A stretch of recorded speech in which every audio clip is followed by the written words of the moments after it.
نحمده ونصلي على رسوله الكريم اما بعد فاعوذ بالله من الشيطان الرجيم بسم الله الرحمن الرحيم رب اشرح لي صدري ويسر لي امري واحلل عقدة من لساني يفقهوا قولي۔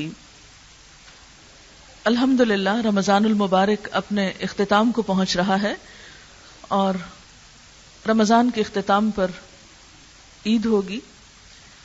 عید خوشیوں کا موقع ہے۔ ہمارا دین کامل ہے، اس میں زندگی کے ہر پہلو کے بارے میں، ہر چیز کے بارے میں بہترین رہنمائی دی گئی ہے۔ خوشی کا موقع ہو یا غم کا موقع، شادی کا موقع ہو یا عام کام کاروبار تجارت کا، ہر موقع پر اسلام نے ہمیں بہترین تعلیم دی ہے۔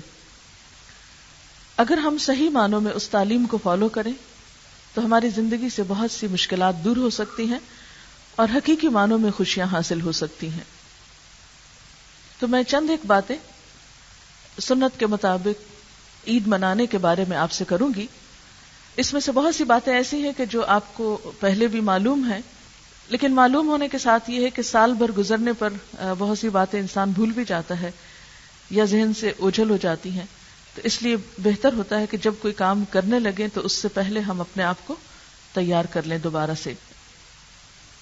اوور دی ایئرز یہ ہوتا جا رہا ہے کہ عید کا موقع اتنے اہتمام سے نہیں منایا جاتا، بلکہ اس کے برعکس کچھ اور تہوار جو اسلامی نہیں ہیں، کچھ مشرق سے لے لیے گئے، کچھ مغرب سے لے لیے گئے، وہ ہماری زندگی میں شامل ہو چکے ہیں۔ اور بہت سے مسلمان ممالک میں ایسا ہوتا ہے کہ مثلاً کرسمس کے موقع پر سجاوٹ کی جاتی ہے، کرسمس سے متعلق چیزیں عام بازاروں میں ملتی ہیں۔ اسی طرح ویلنٹائن ڈے کو کچھ عرصے سے بہت زیادہ اہمیت حاصل ہو گئی ہے، بسنت اور بھی بہت سے مواقع۔ اور ان سب کے مقابلے میں جب عید کی بات آتی ہے تو عموماً کہتے ہیں بہت بور ہوتی ہے عید تو، اور بہت سے لوگ سو کر گزار دیتے ہیں یا پھر رات کے وقت نکلتے ہیں، شام کے وقت نکلتے ہیں۔ ان اسباب کا جائزہ لینا چاہیے اور ہمیں اپنے بچوں کو خاص طور پر اس کی اہمیت کے بارے میں بتانا چاہیے اور ان کے لیے اس کو ایک خوشی کا موقع بنانا چاہیے تاکہ وہ اسے پوری طرح انجوائے کر سکیں اور اس کو اہمیت دیں۔ ہوتا یہ ہے کہ جب بدعات رائج ہوتی ہیں تو اس سے سنتیں ختم ہونے لگتی ہیں۔ بدعت کو اسی لیے اتنا کنڈیم کیا گیا ہے کہ البدعۃ تمیت السنہ، کہ وہ سنت کو ختم کر دیتی ہے۔ تو سنتوں کو جب ہم زندہ کریں گے تو اس کا ایک فائدہ تو یہ ہے کہ اجر بہت ملے گا، اور دوسرا یہ ہے کہ ہماری زندگی میں حقیقی معنوں میں خوشگواری آئے گی۔ پہلی بات تو یہ یاد رکھیں کہ عید کا اہتمام کرنا اور عید کے موقع پر خوشی کا اظہار کرنا یہ بھی ایک عبادت ہے۔ نبی صلی اللہ علیہ وسلم جب مدینہ تشریف لائے تو آپ نے فرمایا، تم سال میں 2 دن خوشیاں منایا کرتے تھے، اللہ تعالیٰ نے تمہیں ان سے بہتر 2 دن عطا کیے ہیں۔ یعنی اہل مدینہ سال میں 2 دن اپنے تہوار مناتے تھے، نبی صلی اللہ علیہ وسلم کے آنے پر وہ 2 تہوار ختم ہو گئے اور اس کے بدلے میں 2 نئے تہوار یا اسلامی تہوار شروع ہوئے جو عید الفطر اور عید الاضحیٰ کے نام سے مشہور ہیں۔ ہمیں یہ بات کہیں نہیں تاریخ میں ملتی کہ عید الفطر اور عید الاضحیٰ کے منانے کے بعد پھر مدینہ کے مسلمانوں نے کوئی 2 اور بھی تہوار منائے ہوں اور یہ کہہ کے کہ یہ تو ہمارے قومی تہوار ہیں یا یہ ہمارے آباء و اجداد کے تہوار ہیں یا صدیوں پرانے ہمارے طریقے ہیں تو ہم ان کو بھی جاری رکھنا چاہتے ہیں۔ انہیں جب ایک نئی چیز ملی تو انہوں نے بھول کر بھی پیچھے نہیں دیکھا، اس لیے کہ وہ اسلام پر راضی ہو گئے، خوش ہو گئے۔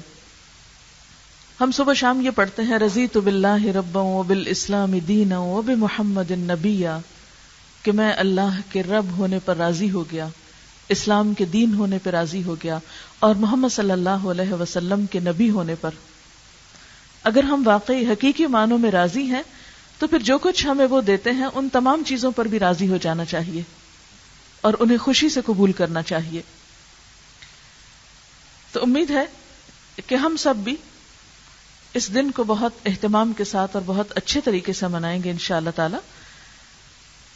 اس میں یہ ہے کہ عید کا دن جیسے اسلامی کیلنڈر میں آپ جانتے ہیں کہ دن جو ہے وہ رات سے اس کا آغاز ہوتا ہے، یعنی سورج نکلنے سے دن کا آغاز نہیں ہوتا بلکہ چاند نکلنے سے آغاز ہوتا ہے.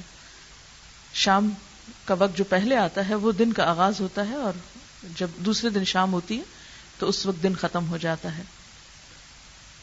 تو اس سے یہ بھی پتہ چلتا ہے کہ مسلمان کام کرنے میں جلدی کرتے ہیں، ارلی کام شروع کرتے ہیں، تاخیر نہیں کرتے.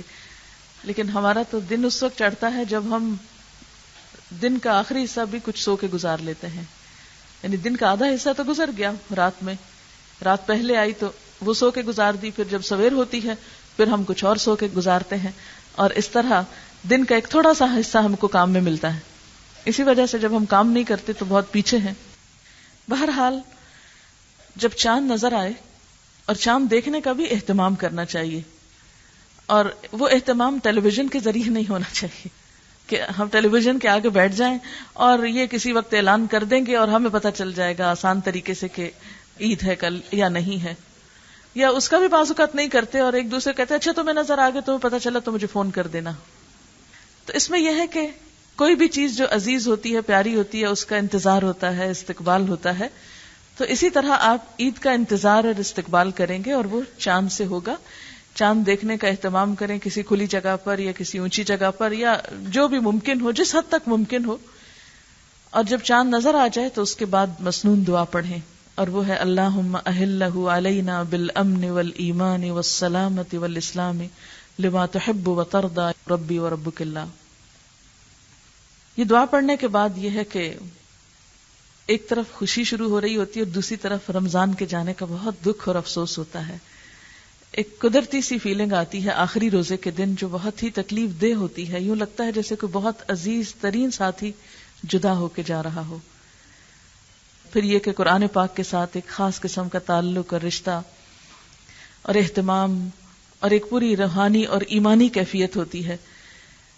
وہ جب ہم سے چھن رہی ہوتی ہے تو قدرتی طور پر آنکھوں میں آنسو بھی آ جاتے ہیں، اور دعاؤں کا وقت بھی ہوتا ہے، اور ایک دل پہ عجیب سی کیفیت ہوتی ہے جو ہر شخص محسوس تو کر سکتا ہے لیکن شاید بتا نہیں سکتا کہ وہ کیا محسوس کرتا ہے، خصوصاً وہ لوگ جن کا مہینہ بہت اچھا گزرا ہو. بہرحال اس وقت یہ دعا مانگے کہ اللہ تعالیٰ آئندہ رمضان بھی آپ کو صحت اور عافیت اور ایمان کی ترقی اور بلندی کے ساتھ نصیب کرے، اور نیکیوں کے موقع یہ بار بار زندگی میں آئیں. اس کے بعد یہ ہے کہ عید کی رات کو بعض لوگ پھر چاند رات منانے لگتے ہیں، اور اس میں وہ تمام کام شروع کر دیتے ہیں جو اس دین نے منع کیے. یوں لگتا ہے جیسے سب چیزوں کا روزہ ختم ہو گیا. رمضان میں بہت سی چیزیں چھوڑی ہوتی ہیں اور پھر دوبارہ سے ہم اسی روٹین پہ آتے ہیں، حتیٰ کہ بعض لوگ نمازیں بھی چاند رات سے چھوڑ کے بیٹھ جاتے ہیں. وہ کہتے ہیں بس سب گئی تراویحیں سب پوری ہو گئی. نہیں، وہ رات بھی اس میں ایک دم عبادت چھوڑ نہیں دینی چاہیے. اس میں آپ اپنی نماز کو بہت اچھے طریقے سے پڑھیں، خوب دعائیں مانگیں. تو اب ایسا نہ ہو کہ آپ ادھر ادھر بازاروں میں گھوم کے وقت ضائع کر دیں، یا بازار میں بھی ضرورت کے لیے جانا کوئی منع نہیں ہے، آپ ضرورت کے تحت جا سکتے ہیں، لیکن بلا ضرورت گھومنا پھرنا منع ہے. نبی صلی اللہ علیہ وسلم نے مساجد کو احب البلاد کہا ہے کہ اللہ تعالیٰ کے شہروں میں سب سے زیادہ پسندیدہ، یعنی جگہوں میں پسندیدہ ترین جگہ، اور بازار کو سب سے بدترین جگہ کہا ہے. ہم یہ دیکھیں کہ مسجد میں ہمارا دل کتنا لگتا ہے اور اس پہ جانے کا اہتمام کتنا ہوتا ہے، اور بازار میں ہمارا دل کتنا لگتا ہے، ہم سب جانتے ہیں. بہرحال ضرورت کے تحت بازار جانا منع نہیں ہے، آپ جا سکتے ہیں. لیکن عام طور پر یہ دیکھنے میں آیا کہ بہت سے لوگ چاند رات کو ضرورت کے تحت نہیں جاتے، محض شغل میلے کے لیے جاتے ہیں، اور اس میں بعض اوقات بہت سی خرابیاں اور خرافات بھی دیکھنے میں آتی ہیں. یہاں کو تو مجھے معلوم نہیں، لیکن میں تو اپنے پچھلے تجربے کو سامنے رکھ کر بات کر رہی ہوں. تو ایسا کرنا جو ہے وہ درست نہیں ہے، پسندیدہ نہیں ہے. اس میں اگر مہینہ بھر آپ رمضان میں عبادت میں مصروف رہے اور عید کی کچھ چیزیں ابھی آپ کی رہتی ہیں تو آپ ضرور جائیے، شوق سے اپنی ضرورت پوری کیجیے اور پھر واپس آئیے، اور وقت پر سونے کی کوشش کیجیے. عید رات کو اگر آپ کو جاگنا ہے تو کسی عبادت کے لیے تو جاگیں، اور اس کی کوئی مخصوص عبادت نہیں ہے.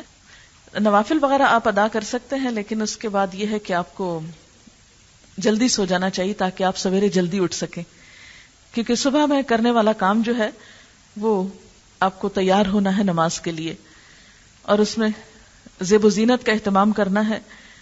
لیکن یہ کہ مردوں کو جیسے ریشمی لباس کے پہننے سے منع کیا گیا ہے، لیکن یہ کہ عورتیں ریشمی لباس پہنے، نہائیں، غسل کریں، اور پھر نماز پہ جانے سے پہلے تک فطرانہ ادا ہو جانا چاہیے. نماز سے پہلے اگر ادا کریں گے وہ تو فطرانہ ہوگا، اور اگر بعد میں کریں گے تو وہ صرف صدقہ ہوگا. تو اس میں یہ ہے کہ آپ فطرانہ جو ہے اس کو ادا کرنے کا اہتمام کریں. بلکہ میں تو یہ چاہوں گی کہ آپ لوگ ابھی سے ہی اپنا فطرانہ نکال دیں، تاکہ جن لوگوں کو ضرورت مندوں کو کھانا بھیجنا ہے آپ کو، یعنی اس میں بہتر تو یہی ہے کہ آپ اجناس میں سے کچھ بھیجیں، لیکن اگر نہیں تو پیسے کی شکل میں بھی مدد کی جا سکتی ہے. لیکن یاد رکھیے یہ غریبوں کا حق ہے جو انہیں وقت سے پہلے پہنچ جانا چاہیے کہ وہ بھی اپنے لیے عید کی کوئی خوشیوں کا اہتمام کر سکیں. بعض اوقات یہ ہوتا ہے کہ فطرانہ جیب میں ہوتا ہے اور آپ نماز میں چلے جاتے ہیں اور وہ رہ جاتا ہے، بھول بھی سکتے ہیں. تو اس بھول چوک سے بچنے کے لیے بہتر ہے کہ آپ اس سے پہلے ہی یہ سب کر لیں. پھر یہ ہے کہ نماز سے پہلے اس عید پر کچھ میٹھا کھانا جو ہے وہ مسنون ہے.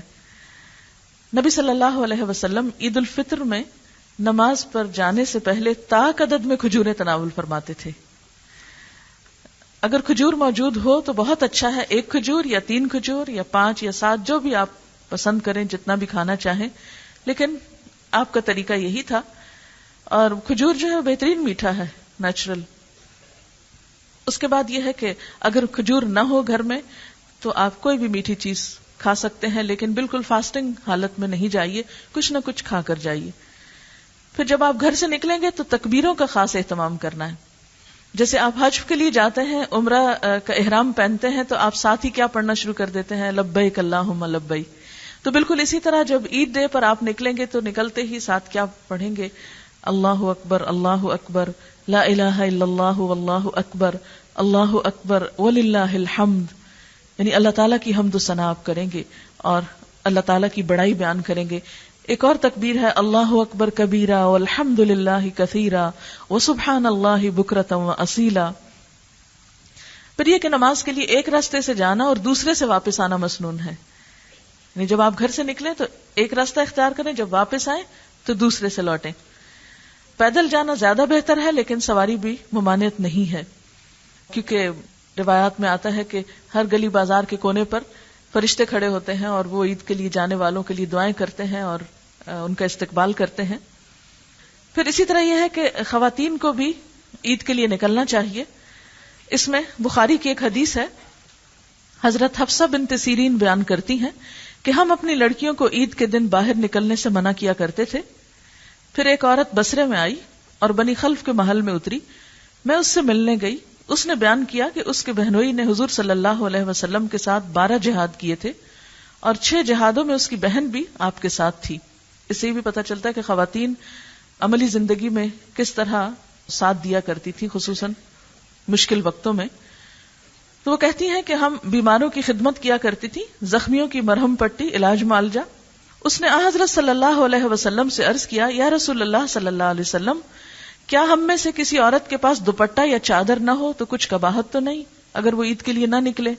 یعنی اگر کسی کے پاس پورا لباس نہیں، کیونکہ زیب و زینت کے کپڑے پہن کر پھر اوپر بغیر جلباب کے یا چادر کے نکلنا جو ہے وہ درست نہیں. تو اس لیے خاص طور پر اس نے پوچھا کہ اگر کسی عورت کے پاس بڑی چادر نہیں ہے تو وہ کیا کرے، کیا وہ نہ جائے، کوئی حرج تو نہیں؟ تو آپ نے فرمایا کہ اس کی سہیلی اپنی چادر یا دوپٹہ اس کو پہنا دے، یعنی وہ کسی سے لے لے لیکن عید کے لیے نکلے. اور عورتوں کو لازم ہے کہ ثواب کے کاموں میں حاضر ہوں اور مسلمانوں کی دعا میں شریک ہوں. ایک دوسری روایت میں آتا ہے کہ آپ صلی اللہ علیہ وسلم سے سوال کیا گیا کہ اگر کسی عورت کو نماز نہ پڑھنی ہو تو کیا وہ بھی جائے گی؟ تو آپ نے فرمایا کہ ہاں، وہ نیکی کے کام میں حاضر ہوں اور دعا میں شریک ہوں. تو اس سے پتہ چلتا ہے کہ عید کے دن کی جو دعا ہے وہ کیونکہ اجتماعی دعا ہوتی ہے، بہت سارے لوگ اکٹھے ہوتے ہیں، تو اس دعا میں شریک ہونا. اور پھر آپ دیکھیں گے کہ عید کی حقیقی خوشی آپ کو وہ عید کا کراؤڈ دیکھ کے ہوتی ہے، وہ ایک دل کی عجیب حالت ہوتی ہے. اگر آپ نے پچھلی کوئی عید پڑھی نہیں نماز مسجد میں یا کہیں بھی جہاں اہتمام ہوتا ہے، اور اس دفعہ آپ پڑھ کر دیکھیے تو ایک واضح فرق ہوگا. جو خوشی آپ کو صبح نماز پڑھ کر ہوگی، دعا میں شریک ہو کر ہوگی، وہ گھر میں گھر کی صفائی کرتے ہوئے یا کھانے پکاتے ہوئے یا سوتے ہوئے ہرگز نہیں ہو سکتی. لیکن یہ یاد رکھیے کہ جب آپ عیدگاہ میں جائیں تو اس کے لیے جو اللہ تعالیٰ نے ایک مسلمان عورت کے لیے حجاب کی حدود رکھی ہیں ان کو پورا کرے. اس میں 2 چیزوں کا خاص اہتمام کریں. ایک تو یہ ہے کہ جیسا کہ آپ سب جانتی ہیں اور پیچھے سورۃ الاحزاب میں پڑھ بھی چکے ہیں کہ قرآن پاک میں اللہ تعالیٰ فرماتے ہیں یا ایھا النبی قل لازواجک وبناتک ونساء المؤمنین یدنین علیہن من جلابیبہن، کہ اے نبی صلی اللہ علیہ وسلم آپ کہہ دیجئے اپنی بیویوں کو، اپنی بیٹیوں کو اور مومنوں کی عورتوں کو، یعنی سب اس میں شامل ہیں، کیا کہہ دیجئے یدنین علیہن من جلابیبہن، کہ اپنے اوپر اپنے چادروں کے پلو ڈال لیں. یعنی اس کا یہ مطلب ہے کہ گھر میں جو قمیص شلوار پہنتے ہیں وہ باہر کا لباس نہیں ہے. باہر نکلنے کے لیے آپ کو جلباب کی ضرورت ہے، جس کو آپ عبایا کہتے ہیں یا برقع کہتے ہیں یا گاؤن کہتے ہیں یا کچھ بھی. کھلی چادر ہو اس کو لپیٹیں، یا پھر آپ سی کر جیسے گاؤن کی شکل میں جو سہولت ہو کہ جس سے آپ سمجھیں کہ آپ کمفرٹیبل ہیں، موومنٹ آپ کی آسان ہے. لیکن یہ یاد رکھیے کہ گھر کا ڈریس ایک مسلمان عورت کا اور باہر کا ڈریس جو ہے اس میں فرق ہے. پھر یہ ہے کہ تیز خوشبو نہ لگائیں، کیونکہ ایسی خوشبو لگا کر باہر نکلنا اور خصوصاً اس جگہ جہاں مرد ہو یہ ناپسندیدہ ہے. آپ صلی اللہ علیہ وسلم نے اس بات سے سختی سے منع کیا ہے اور کافی اس کے بارے میں وعید آئی ہے. اس لیے اگر خوشبو لگانی بھی ہو تو مثلا ڈیوڈرنٹ کے طور پر یا کوئی ایسی چیز لگائیں کہ جو صرف آپ کے اپنے جسم یا آپ کی اپنی حد تک ہو، دوسروں تک نہ وہ پھیلے. پھر یہ ہے کہ عید کے دن باہم میل ملاقات کا سلسلہ بھی ہونا چاہیے. رشتہ داروں سے ملاقات کریں، ٹیلی فون کریں، چیٹ کریں ان سے اگر دور رہتے ہیں. اسی طرح آپس میں ایک دوسرے کو وزٹ کرنے کے لیے جائیں اور اس کے لیے ایک دعا پڑھا کریں، تقبل اللہ منا ومنکم، ملاقات کے وقت. اگرچہ عربی میں مشکل ہے سب کے لیے، لیکن اگر رواج دیں تو انشاءاللہ آسان ہو جائے گا. اگر نہیں عربی میں آتی تو اردو میں پڑھ لیں. اللہ تعالیٰ ہماری اور آپ کی عبادت قبول کرے، کیونکہ عید تو اس کی ہے جس کی عبادت قبول ہو گئی، جس نے اللہ تعالیٰ کو راضی کر لیا. اور جس نے اللہ تعالیٰ کو ناراض کیا تو پھر اس کی عید کیا عید ہے. اور پھر اسی طرح عید کے دن خوشی منانا، کھیل کود اور آپس میں مل بیٹھ کے خوش گپیاں کرنا، کچھ شعر و شاعری کرنا، کچھ اس طرح کے کہ جس میں خوشی کی فیلنگ ہو، وہ جائز ہے. پھر یہ ہے کہ عید کے موقع پر گھر میں اگر تھوڑی بہت سجاوٹ کر لیں، صفائی اچھی کر لیں، اچھے مثلا بچھانے کی چیز کوئی نئی بچھائیں یا اچھی بچھائیں، جس سے بچوں کو فیلنگ ہو کہ آج ہمارا خوشی کا دن ہے. کیونکہ آپ یہ روایات بچوں کو سکھائیں گی تو پھر بچوں کے اندر یہ چیزیں آئندہ کے لیے آئیں گی اور پھر وہ ان کی نسلوں میں، کیونکہ اس وقت مسلمان دنیا بھر میں پھیلے ہوئے کئی ایسے علاقے ہیں مسلمانوں کے کہ جہاں پر نہ کوئی مسجد ہے، نہ وہاں پر عید کے دن چھٹی ہوتی ہے، نہ ہی وہاں کچھ اور اہتمام ہوتا ہے. تو اگر گھر میں بھی کوئی اہتمام نہیں ہوگا تو ہمارے بچوں کو کیسے پتہ چلے گا کہ مسلمانوں کا تہوار کس طرح کا ہوتا ہے. اور پھر عید منا کر اگلے دن سے یا پھر اس کے بعد جس دن سے بھی آپ چاہیں، لیکن شوال کے اندر اندر روزے رکھنے کا اہتمام ضرور کیجیے، کیونکہ یہ جو 6 روزے ہیں عید کے بعد کے، ان کے بارے میں حدیث میں آتا ہے کہ عید کے بعد شوال کے مہینے میں جو شخص 6 روزے رکھے گا اللہ تعالیٰ سال بھر کے روزوں کا اس کو ثواب دے گا.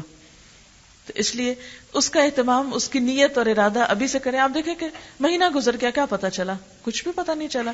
اور اگر آپ تھوڑا سا اپنے ساتھ پکے ہو جائیں گے تو اگلے 6 روزے رکھنا بھی کچھ مشکل نہیں. اور اس کے ساتھ ہی کہ پھر جو آپ کے قضا روزے ہیں وہ بھی آپ رکھنے کا اہتمام کریں. اس کے لیے تو سال بھر میں آپ رکھ سکتے ہیں، اگر شوال میں ہی پورے ہو جائیں تو بہت اچھا ہے. وآخر دعوانا ان الحمدللہ رب العالمین. سبحانک اللہم وبحمدک، نشہد ان لا الہ الا انت، نستغفرک ونتوب الیک. والسلام علیکم ورحمۃ اللہ وبرکاتہ.